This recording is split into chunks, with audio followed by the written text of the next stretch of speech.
তো hello guys, তোমরা সবাই কেমন আছো? আশা করছি সবাই ভালো আছো। আজকে আমি এসেছি এখন উৎসব ময়দানে মেলা দেখতে পাচ্ছি এখানে কত রকমের জিনিসপত্র আছে। আর মেলাটা হচ্ছে অনেকটা জায়গা নিয়েই। আর মেলায় ঢুকতে গেলে আবার 10 টাকা করে টিকিট কাটতে হচ্ছে, ঠিক আছে? 10 টাকা করে আমরা টিকিট কেটে এন্ট্রি করেছি, কিন্তু মেলাটা অতটা জাঁকজমক নয়। আর আমরা তাই সব দোকানগুলো ঘুরে ঘুরে দেখছিলাম। একটা প্যানের দোকানে এখানে এসে আলা হয়ে গেছি, তাই এখানে একটা চেয়ারে বসে পড়েছি আমি।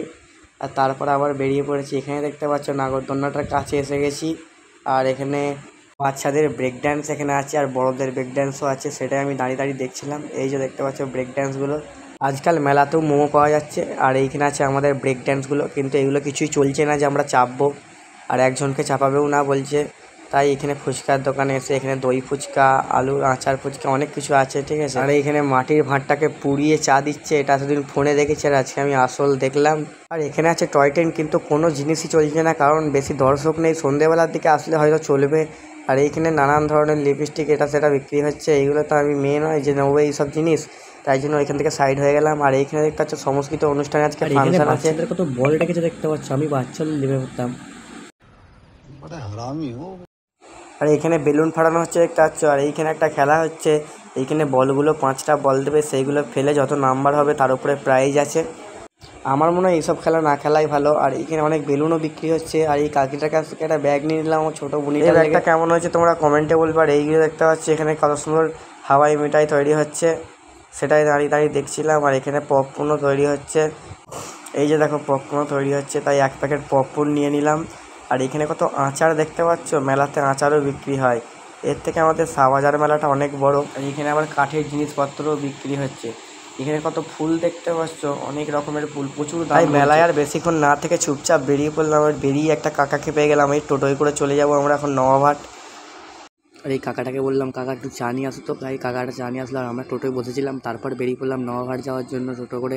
আর রাত্রেবেলা তেল পাম্পটাকে কত সুন্দর লাগছে দেখতে পাচ্ছ, তাই আস্তে আস্তে চলে এলাম আমার রয়্যাল এনফিল্ড শোরুমটা দেখতে পাচ্ছ। এখান থেকে রফিকুল ভাই একটা গাড়ি নিচ্ছে। তারপর টোটো থেকে নেমে চলে এলাম একটা রেস্টুরেন্টে এর আগেও অনেকবার খেয়েছি। কত সুন্দর দেখতে পাচ্ছ। এখানে টিভিটা চলছে না এখন, নাহলে চলে, এমনি সময় চলে। আর এই যে দেখতে পাচ্ছি এই পাখাটা, এটা মেলা থেকে কিনলাম, 150 টাকা দাম নিল। 150 টাকাটা কি ঠিক নিয়েছে অবশ্যই কমেন্ট করে জানাবে। তারপর কিছুক্ষণ বসার পরে ললিপপ চলে এলো, তাই একটা বড়সড় কামড় বসিয়ে দিলাম ললিপপে। তারপর রুমে এসে শুয়ে পড়েছিলাম। আর একটুখানি পরই চলে এলাম একবার বিশাল শপিং মলে। এই শপিং মলটায় ঢুকতেই দেখতে পাচ্ছ কত রকমের গেঞ্জি আছে, পুরোটা এসি, দারুণ একবারে ঠান্ডা আছে, কিন্তু আমার জ্বর এসছে তাই বেশিক্ষণ থাকতে পারছি না। আর এত জিনিসপত্র আছে যে তোমাদেরকে কি বলবো। আর জিনিসপত্রের দাম আগুন ছোঁয়া দাম আছে, ঠিক আছে?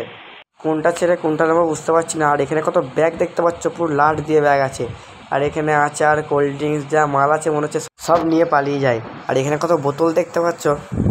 আমার যেহেতু জ্বর এসছে তাই এখানে বেশিক্ষণ থাকবো না, আমি ভাবছি এক্ষুনি বেরিয়ে পড়বো। তার আগে একটা বেল্ট নেওয়া দরকার আছে, তাই খানিকক্ষণ চারিদিকে খুঁজছিলাম, কিন্তু বেল্ট দেখতে পাচ্ছিলাম না।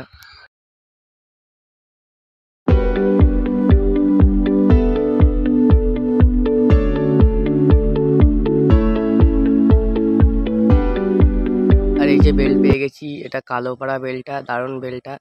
আর উপর থেকে কত সুন্দর লাগছে দেখছো, নিচের ভিউটা অনেক মাল আসে, এর থেকে ভিমাটে আরও বেশি মাল আসে, তাই এখন নিচে যাচ্ছি। আর এখানে কত বিস্কুট দেখতে পাচ্ছ, লাট দিয়ে সব জিনিসপত্র রাখা আছে। আর একবার টায়ার রুমে ঢুকে পড়লাম। ভিডিওটা এখানেই শেষ করছি। ভিডিওটা যদি ভালো লেগে থাকে অবশ্যই একটা লাইক করবে, আর চ্যানেলে নতুন হয়ে থাকলে অবশ্যই সাবস্ক্রাইব করবে। দেখা হবে পরের ভিডিওতে, ততক্ষণ সবাই ভালো থেকো, সুস্থ থেকো, আল্লাহ হাফিজ।